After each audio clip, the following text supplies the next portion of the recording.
Hello friends, तो कैसे हैं आप सब। अभी हमारा टेंस चल रहा है और कल के क्लास में हमने टेंस के बारे में जाना था कि टेंस तीन तरह के होते हैं, प्रेजेंट टेंस, पास्ट टेंस और फ्यूचर टेंस।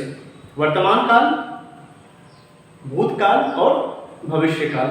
और टेंस को काल कहते हैं, अर्थात ये समय से रिलेटेड होता है। टेंस किससे रिलेटेड होता है? ये टाइम से रिलेटेड होता है, ये समय से संबंध रखता है।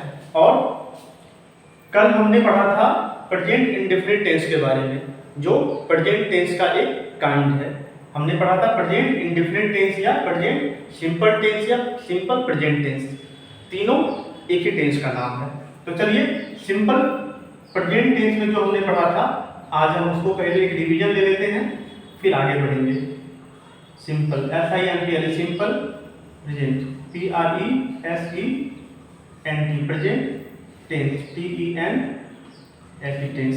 मैं स्पेलिंग इसलिए बोल रहा हूँ ताकि बिगिनर्स को समझने में थोड़ी सी आसानी हो, वो आराम से इसे समझ सके। और मैंने जो बताया था, इसका रूल बताया था कि कैसे पहचानेंगे, हम कैसे समझ पाएंगे कि ये सेंटेंस प्रेजेंट सिंपल टेंस में है। तो इसके लिए मैंने रूल बताया था कि किसी भी मुख्य क्रिया के अंत में ता है, कोमा, ती है, कोमा, ते हैं।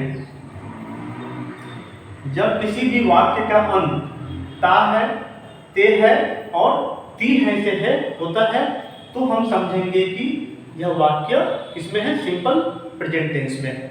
ये सामान्य वर्तमान काल में किसमें है? सामान्य वर्तमान काल में।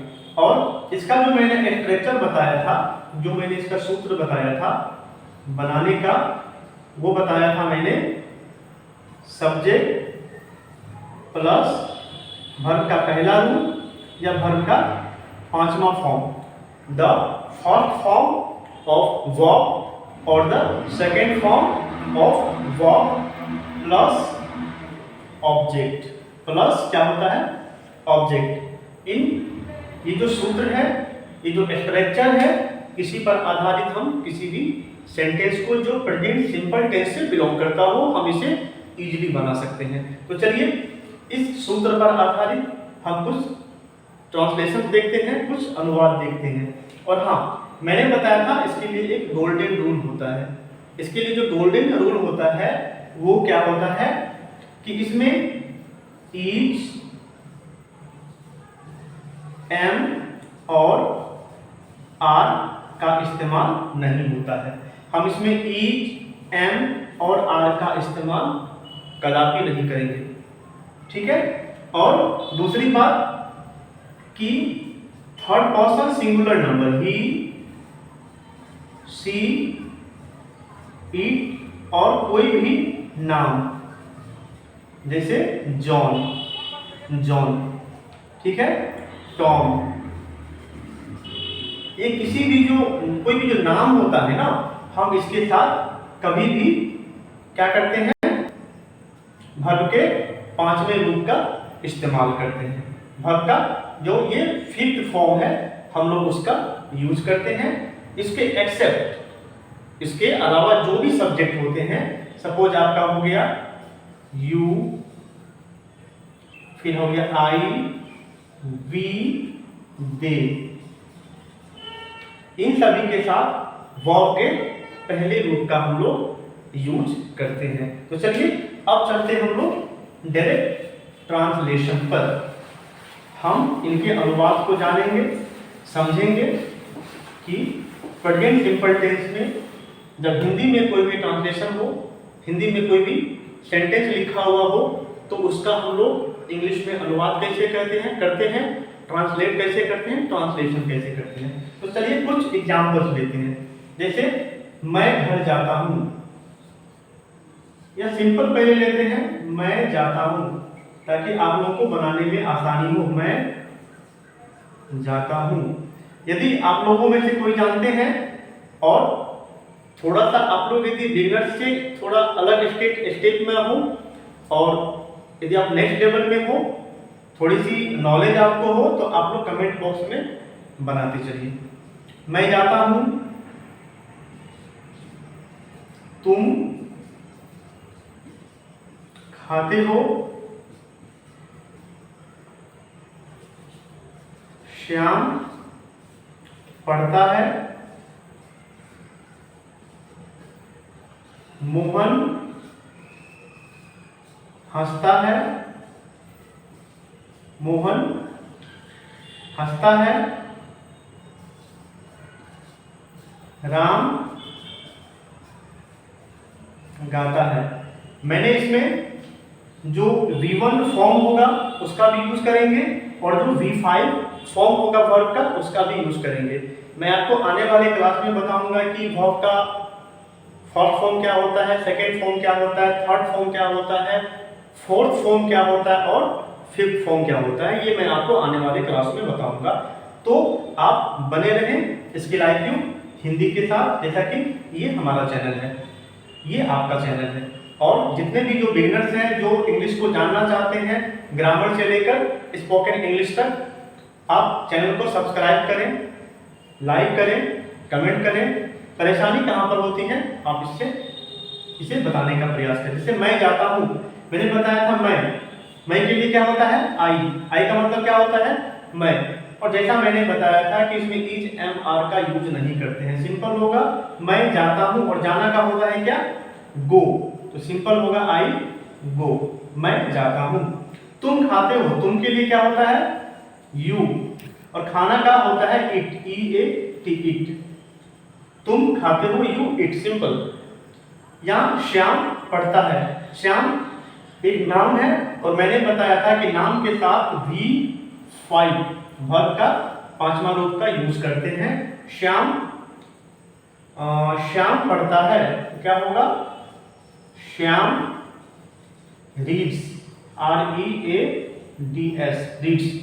मोहन हंसता है, क्योंकि मोहन एक नाम है, मोहन क्या है हंसता है तो लाफ्स, LAUGHS लाफ्स, मोहन हंसता है।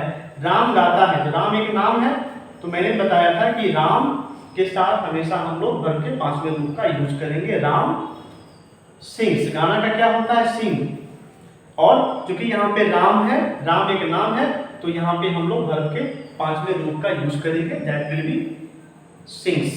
राम गाता है, राम सिंग्स। तो चलिए एक बार मेरे साथ आप लोग दोहराइए, मैं जाता हूं, आई गो, क्या बोलेंगे आई गो। तुम खाते हो, यू इट। श्याम पढ़ता है, श्याम रीड्स। मोहन हंसता है, मोहन लाफ्स। राम गाता है, राम सिंग्स। तो इस तरह से प्रेजेंट सिंपल में हम लोग किसी भी जो हिंदी का वाक्य होता है, सेंटेंस होता है, उसे इंग्लिश में हम लोग कन्वर्ट कर सकते हैं। तो चलिए कुछ और एग्जांपल्स हम लोग लेते हैं, क्योंकि आप जितना बनाओगे, आप जितना प्रैक्टिस करोगे, आपकी इंग्लिश उतनी अच्छी होती चली जाएगी और आप कहीं भी फ्लुएंट इंग्लिश में बात कर सकते हो, आपकी फ्लुएंसी बढ़ती चली जाएगी। तो चलिए कुछ और एग्जांपल्स लेते हैं। वे लोग नहाते हैं, वे लोग क्या, वे लोग स्नान करते हैं, बोलिए ठीक। गांव में तो नहाते ही चलता है, अब कुछ भी बोलो, गांव में नहाते हैं। वे लोग स्नान करते हैं, वे लोग का क्या होता है दे, क्या होता है THY दे। और स्नान करना का होता है बात, लेकिन यहाँ पे हम लोग लेंगे टेक बात, ठीक है, स्टैंडर्ड, या अब शावर भी कर सकते हैं, लेकिन चलिए स्टार्टिंग पेज में मैं आपको टेक बात ही कहते हैं, शावर नहीं कहते हैं। दे टेक बात, BATH, वे लोग स्नान करते हैं, दे टेक बात। चलिए जैसे वह पढ़ाता है, पढ़ाता है क्या होगा ही, और पढ़ाना का क्या होता है टीच, क्योंकि यहाँ पे ही है थर्ड पर्सन सिंगुलर नंबर, और ही के साथ मैंने बताया वर्ब का जो पांचवा रूप होता है वो लगता है, तो ही क्या होगा टीचेज, TEACHES टीचेज। मैं आता हूँ, मैं आता हूँ, क्या होगा? मैं का आई होता, आना का कम होता है। आई कम, मैं आता हूँ। मैं जाता हूँ, मैं जाता हूँ, आई गो। चलिए एक बार रिपीट करते हैं। वे लोग स्नान करते हैं, क्या बोलेंगे? They take bath. वह पढ़ाता है, ही टीचेज। मैं आता हूँ, आई कम। मैं जाता हूँ, आई गो। तो इस तरह से आप लोग किसी भी हिंदी का सेंटेंस जो होता है आप उसको इंग्लिश में अनुवाद कर सकते हैं और इजीली कर सकते हैं जब आप इसके स्ट्रक्चर को जानेंगे और समझेंगे। चलिए आज मैं कुछ वर्ड, कुछ ट्रांसलेशन दे रहा हूं जो आपने घर से करके लाना है। This will be your home work. मैं गाता हूं। चलिए एक नंबर मैं 10-12 को भी दूंगा। मैं गाता हूं, मैं हंसता हूं। 3, वह घर जाता है। 4, वह पढ़ता है। चलिए 5वां, वह चलिए नहाता है या स्नान करता है, कुछ भी होता है, नहाता है। 6, वह लड़ाई करता है। लड़ाई करता है। 7, वे लोग गाते हैं। ये सभी ट्रांसलेशन है जो आपको होमवर्क है, जो आपको बनाना है। 7A, जैसे श्याम घर जाता है। 9, मैं पढ़ाता हूँ। मैं पढ़ाता हूँ। एंड नंबर 10 में मैं गिनता हूँ। मैं गिनता हूँ। ये कुल ट्रांसलेशन है और आप इसे कल के कमेंट बॉक्स में बताना कि आप लोगों में से कितनों ने सही बनाया है। जो सही बनाएंगे उनका जो लेवल होगा सीखने का वो थोड़ा सा अप होगा, और जिसे परेशानी होगी थर्ड पर्सन सिंगुलर नंबर में, वर्ड्स में, या जो वोकेब्स होते हैं, जो वर्ब्स होते हैं उसमें, तो कल मैं उसे दूर करने का प्रयास करूंगा। तो चलिए आज के क्लास में इतना ही। बने रहिए हमारे साथ। और हमारा जो थीम है स्किल IQ हिंदी का, we will learn English in easy Hindi language, then stay with us, connect with us, and if you want then subscribe our channel Skill IQ Hindi and like, comment and share. Thank you. Bye bye.